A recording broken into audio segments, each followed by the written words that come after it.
ಇಂದು ರಾಜ್ಯಸಭಾ ಚುನಾವಣೆ ಹಿನ್ನೆಲೆ ವಿಧಾನಸೌಧ ಸುತ್ತ ಸೆಕ್ಷನ್ 144 ಜಾರಿಗೊಳಿಸಲಾಗಿದೆ.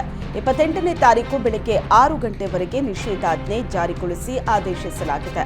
ವಿವಿಧ ರಾಜಕೀಯ ಪಕ್ಷಗಳು, ಹಲವು ಸಂಘಟನೆಗಳು ಪ್ರತಿಭಟನೆ ನಡೆಸುವ ಸಾಧ್ಯತೆ ಇದ್ದು, ನಗರ ಪೊಲೀಸ್ ಆಯುಕ್ತ ಬಿ ದಯಾನಂದ್ ಸೆಕ್ಷನ್ 144 ಜಾರಿಗೊಳಿಸಿದ್ದಾರೆ. ರಾಜ್ಯ ವಿಧಾನಸಭೆಯಲ್ಲಿ ಇಂದು ನಡೆಯಲಿರೋ ರಾಜ್ಯಸಭಾ ಚುನಾವಣೆಯಲ್ಲಿ 4ರ ಆಯ್ಕೆಗೆ 2 ಪಕ್ಷಗಳಲ್ಲಿ ಸ್ಪಷ್ಟ ಬಹುಮತ ಇದೆ. ಆದರೆ ಮೈತ್ರಿ ಅಭ್ಯರ್ಥಿಯ ಆಯ್ಕೆಗೆ ಮತಗಳ ಕೊರತೆ ಇದ್ದು ಅಡ್ಡ ಮತದಾನದ ಭೀತಿ ಎದುರಾಗಿದೆ.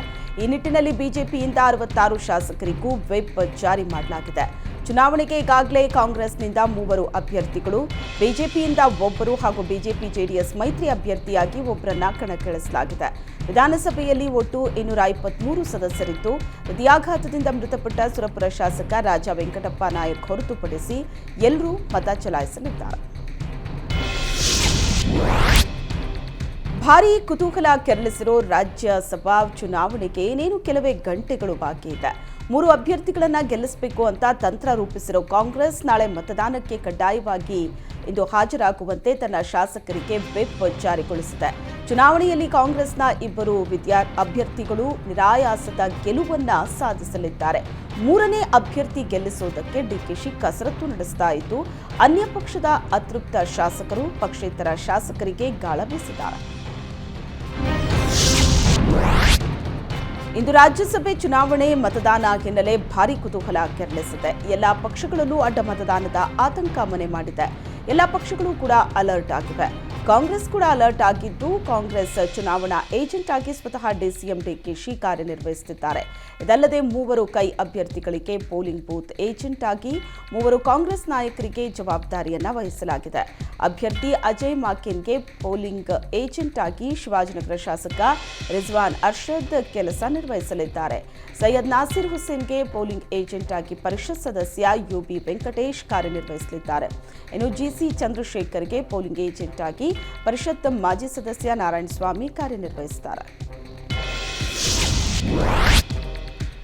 4 ರಾಜ್ಯಸಭಾ ಸ್ಥಾನಗಳಿಗೆ 5 ಅಭ್ಯರ್ಥಿಗಳು ಕಣದಲ್ಲಿದ್ದು ಭಾರೀ ಕುತೂಹಲ ಕೆರಳಿಸಿದೆ.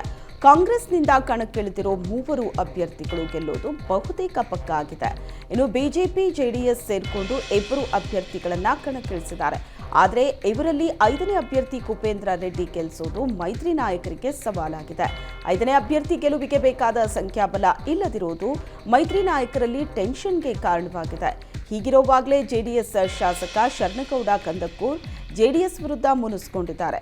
ಕಂದಕೂರು ಕಾಂಗ್ರೆಸ್ ಪರ ಮತದಾನ ಮಾಡೋ ಸಾಧ್ಯತೆ ಇದೆ ಎನ್ನಲಾಗ್ತಿತ್ತು. ಆದರೆ ಈಗ ಶರಣಗೌಡ ಕಂದಕೂರ್ ಜೊತೆ ಸಂಧಾನ ಸಕ್ಸಸ್ ಆಗಿದೆ.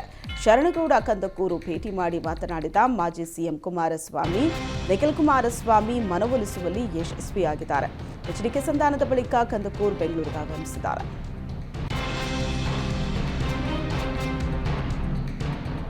ಬಿಜೆಪಿ ಜೆಡಿಎಸ್ ಮೈತ್ರಿಯಾದ ಬಳಿಕ ಕೆಲವು ಬಿಜೆಪಿ ನಾಯಕರು ಅಸಮಾಧಾನವನ್ನ ವ್ಯಕ್ತಪಡಿಸಿದ್ರು.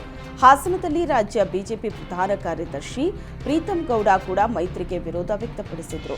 ಆದರೆ ಕುಮಾರಸ್ವಾಮಿ ಮಾತ್ರ ಬ್ರದರ್ ಎನ್ನುತ್ತಲೇ ಎಲ್ಲವನ್ನ ತಳ್ಳಿ ಹಾಕಿದ್ರು. ಈ ಬಗ್ಗೆ ಪರಿಷತ್ ಸದಸ್ಯ ಸೂರಜ್ ರೇವಣ್ಣ ಪ್ರತಿಕ್ರಿಯೆ ನೀಡಿದ್ದಾರೆ. ಮೈತ್ರಿ ಅಂತ ಅಂದ ಮೇಲೆ ಸಣ್ಣ ಪುಟ್ಟ ಬಿರುಕು, ಭಿನ್ನಾಭಿಪ್ರಾಯ ಇದ್ದೇ ಇರುತ್ತೆ. ಹಾಸನ ವಿಧಾನಸಭಾ ಕ್ಷೇತ್ರದಲ್ಲಿ ಜೆಡಿಎಸ್ ಮತ್ತು ಬಿಜೆಪಿ ಮಧ್ಯೆ ನೇರ ಪೈಪೋಟಿ ಇತ್ತು.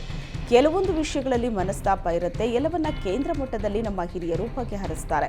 ಹಾಸನ ಜಿಲ್ಲೆಯಲ್ಲಿ ಒಳ್ಳೆ ಬೆಳವಣಿಗೆ ಆಗುತ್ತೆ ಅಂತ ಸೂರಜ್ ಹೇಳಿದರು.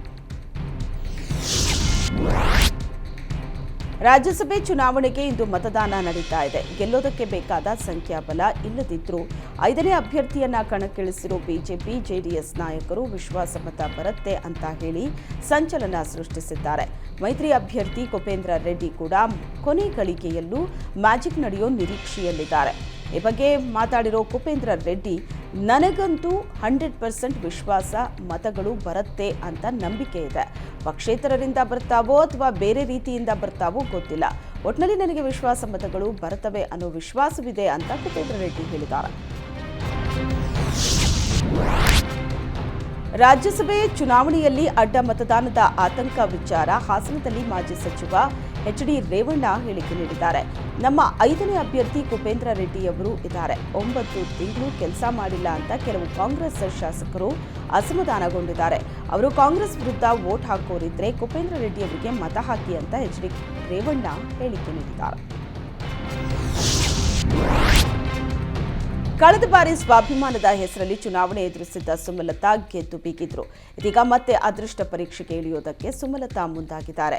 ಆದರೆ ಬಿಜೆಪಿ ಜೆಡಿಎಸ್ ನಡುವೆ ಏರ್ಪಟ್ಟ ದೋಸ್ತಿ ಮಂಡ್ಯ ಗೌಡ್ತಿಗೆ ಮಾರಕವಾಗ್ತದೆ. ಮಂಡ್ಯ ಟಿಕೆಟ್ ಜೆಡಿಎಸ್ ಪಾಲಾಗತ್ತೆ ಅನ್ನೋ ಸುದ್ದಿಯ ನಡುವೆ ಈ ಬಾರಿಯೂ ನನಗೆ ಟಿಕೆಟ್ ಸಿಗೋ ವಿಶ್ವಾಸ ಇದೆ ಅಂತ ಸುಮಲತಾ ಹೇಳಿದರು. ಈ ಬಗ್ಗೆ ಮಾತಾಡಿರೋ ಕೇಂದ್ರ ಸಚಿವೆ ಶೋಭಾ ಕರಂದ್ಲಾಜೆ ಮಂಡ್ಯ ಲೋಕಸಭಾ ಟಿಕೆಟ್ ವಿಚಾರವನ್ನ ಹೈಕಮಾಂಡ್ ನಿರ್ಧರಿಸುತ್ತೆ ಅಂತ ಹೇಳಿದ್ದಾರೆ. ಬಿಜೆಪಿ ಜೊತೆ ಜೆಡಿಎಸ್ ಮೈತ್ರಿಯಾಗಿದೆ.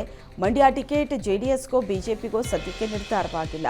ಒಂದು ವೇಳೆ ಸೀಟು ಹಂಚಿಕೆಯಲ್ಲಿ ಬಿಜೆಪಿಗೆ ಮಂಡ್ಯ ಬಂದರೆ ಯಾರು ಅಭ್ಯರ್ಥಿ ಆಗ್ತಾರೆ ಅಂತ ಹೈಕಮಾಂಡ್ ತೀರ್ಮಾನಿಸುತ್ತೆ. ಬಿಜೆಪಿ ಹೈಕಮಾಂಡ್ ಒಳ್ಳೆ ನಿರ್ಧಾರವನ್ನೇ ಮಾಡುತ್ತೆ ಅಂತ ಚಿಕ್ಕಮಗಳೂರಿನಲ್ಲಿ ಕೇಂದ್ರ ಸಚಿವೆ ಶೋಭಾ ಕರಂದ್ಲಾಜೆ ಹೇಳಿದ್ದಾರೆ.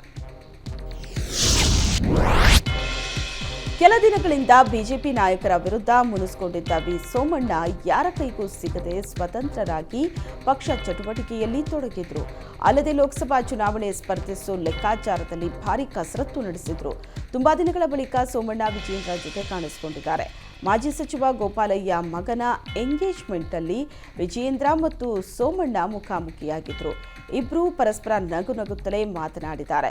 ಇದಲ್ಲದೆ ವಿಜೇಂದ್ರ ಭೇಟಿ ಬಗ್ಗೆ ಸೋಮಣ್ಣ ಟ್ವೀಟ್ ಮಾಡಿ ಸಂತಸ ವ್ಯಕ್ತಪಡಿಸಿದ್ದಾರೆ.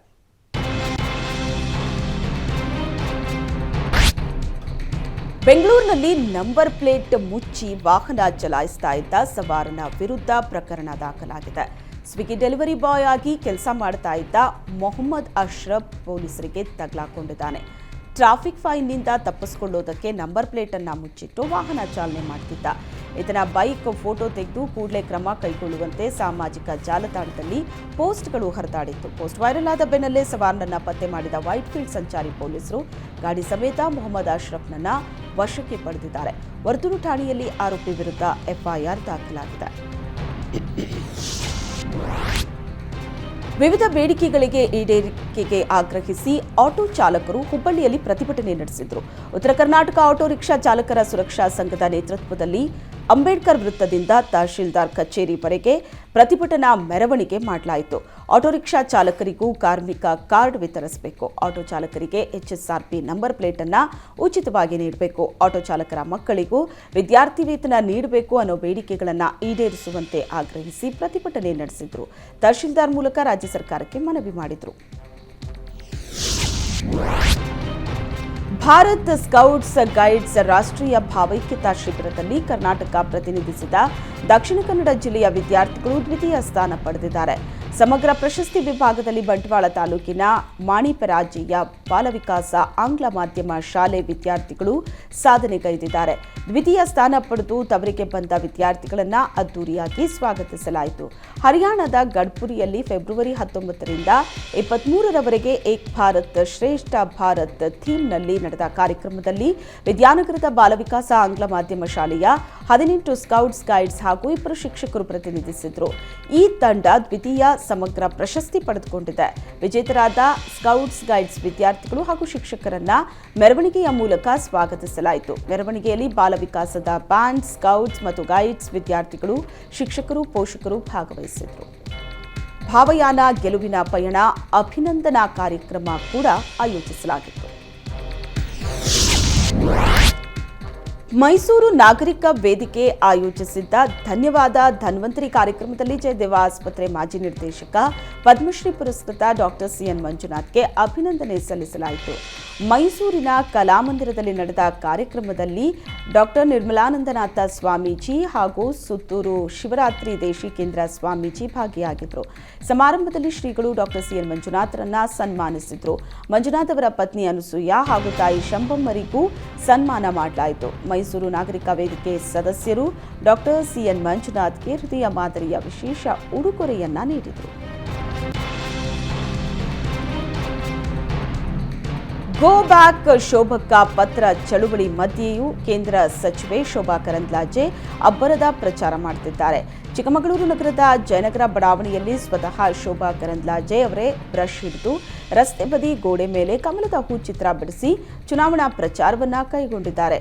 ಕಳೆದ 1 ವಾರದಿಂದ ಚಿಕ್ಕಮಗಳೂರು, ಉಡುಪಿ ಬಿಜೆಪಿ ಟಿಕೆಟ್ ಶೋಭಾಗೆ ಬೇಡ ಅಂತ ಕೆಲ ಕಾರ್ಯಕರ್ತರು ಆಕ್ರೋಶವನ್ನ ವ್ಯಕ್ತಪಡಿಸ್ತಾ ಇದ್ರು. ಶೋಭಾ ಗೋ ಬ್ಯಾಕ್ ಪತ್ರ ಚಳುವಳಿ ಕೂಡ ನಡೆಸಿದ್ರು. ಇದ್ಯಾವುದಕ್ಕೂ ತಲೆಕೆಡಿಸಿಕೊಳ್ಳದ ಸಚಿವೆ ಶೋಭಾ ಕರಂದ್ಲಾಜೆ ಪಕ್ಷದ ಪರ ಅಬ್ಬರದ ಪ್ರಚಾರವನ್ನ ಕೈಗೊಂಡಿದ್ದಾರೆ. ಮಂಡ್ಯ ಜಿಲ್ಲೆಯ ಶ್ರೀರಂಗಪಟ್ಟಣದ ಸುತ್ತಮುತ್ತ ಭಾರೀ ಶಬ್ದ ಕೇಳಿಬಂದಿದೆ. ನಿಗೂಢ ಶಬ್ದಕ್ಕೆ ಸುತ್ತಮುತ್ತಲಿನ ಜನರು ಬೆಚ್ಚಿ ಬಿದ್ದಿದ್ದಾರೆ. ಮೊನ್ನೆಯಷ್ಟೇ ಮಂಡ್ಯ ನಗರ ಹಾಗೂ ಸುತ್ತಮುತ್ತ ಭಾರೀ ಶಬ್ದ ಕೇಳಿಸಿತ್ತು. ಇದೀಗ ಮತ್ತೆ ಅದೇ ರೀತಿಯ ನಿಗೂಢ ಶಬ್ದ ಕೇಳಿದೆ. ನಿಗೂಢ ಶಬ್ದದಿಂದ 1 ಸೆಕೆಂಡ್ ಭೂಕಂಪದ ಅನುಭವ ಆಗಿದೆ. ಭೂಕಂಪನದ ಅನುಭವ ಸಿಸಿಟಿವಿಯಲ್ಲಿ ಸೆರೆಯಾಗಿದ್ದು, ಭಾರೀ ಶಬ್ದದಿಂದಾಗಿ ಶ್ರೀರಂಗಪಟ್ಟಣದ ಜನತೆ ಆತಂಕಗೊಂಡಿದ್ದಾರೆ. ಹಾಡಹಗಲೇ ಅಂಗಡಿ ಬೀಗ ಮುರಿದು ಕಳ್ಳತನ ಮಾಡಿರೋ ಘಟನೆ ಬಳ್ಳಾರಿ ನಗರದ ಕೌಲ್ ಬಜಾರ್ನ ಹಿಬಾ ಕಲೆಕ್ಷನ್ ಬಟ್ಟೆ ಅಂಗಡಿಯಲ್ಲಿ ನಡೆದಿದೆ. ಮಧ್ಯಾಹ್ನ ಅಂಗಡಿ ಬಾಗಿಲು ಹಾಕಿ ಊಟಕ್ಕೆ ಹೋದ ವೇಳೆ ಖದೀಮರು ಅಂಗಡಿ ಬೀಗ ಮುರಿದು 1 ಲಕ್ಷಕ್ಕೂ ಹೆಚ್ಚು ಹಣ ದೋಚಿ ಪರಾರಿಯಾಗಿದ್ದಾರೆ. ಮುಖಕ್ಕೆ ಮಾಸ್ಕ್ ಹಾಕಿ ಕಳ್ಳತನ ಮಾಡಿದ್ದು ಕಳ್ಳನ ಕೈಚಳಕ ಸಿಸಿ ಕ್ಯಾಮೆರಾದಲ್ಲಿ ಸೆರೆಯಾಗಿದೆ. ಕೌಲ್ ಬಜಾರ್ ಪೊಲೀಸ್ ಠಾಣೆಯಲ್ಲಿ ಪ್ರಕರಣ ದಾಖಲಾಗಿದ್ದು, ಕಳ್ಳನಿಗಾಗಿ ಪೊಲೀಸರು ಹುಡುಕಾಟ ನಡೆಸುತ್ತಿದ್ದಾರೆ. ವಿಜಯನಗರ ಜಿಲ್ಲೆಯ ಹೂವಿನಹಡಗಲಿಯ ಐತಿಹಾಸಿಕ ಮೈಲಾರಲಿಂಗೇಶ್ವರ ಕಾರ್ಣಿಕೋತ್ಸವ ಅತ್ಯಂತ ಸಂಭ್ರಮ ಸಡಗರದಿಂದ ನಡೆಯಿತು. 9 ದಿನ ಕಠಿಣ ಉಪವಾಸ ವ್ರತವನ್ನು ಆಚರಿಸಿದ ರಾಮಪ್ಪ ಗೊರವಯ್ಯ ಸೋಮವಾರ ಸಂಜೆ 5:30ಕ್ಕೆ 18 ಅಡಿ ಎತ್ತರದ ಬಿಲ್ಲನ್ನೇರಿ ಕಾರ್ಣಿಕ ನುಡಿದಿದ್ದಾರೆ. ಈ ವರ್ಷ ಸಂಪಾಯಿತಲೆ ಪರಾಕ್ ಅಂತ ಕಾರ್ಣಿಕ ವಾಣಿ ನುಡಿದಿದ್ದಾರೆ.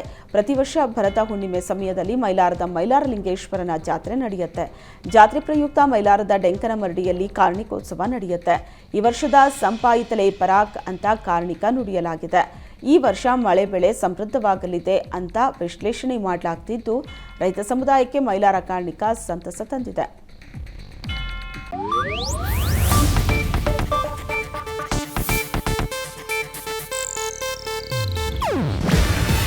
ಇದು ಏಷ್ಯಾನೆಟ್ ನ್ಯೂಸ್ ನೆಟ್ವರ್ಕ್ ಪ್ರಸ್ತುತಿ. ನೀವು ನೋಡ್ತಿದ್ದೀರಾ ಏಷ್ಯಾನೆಟ್ ಸುವರ್ಣ ನ್ಯೂಸ್.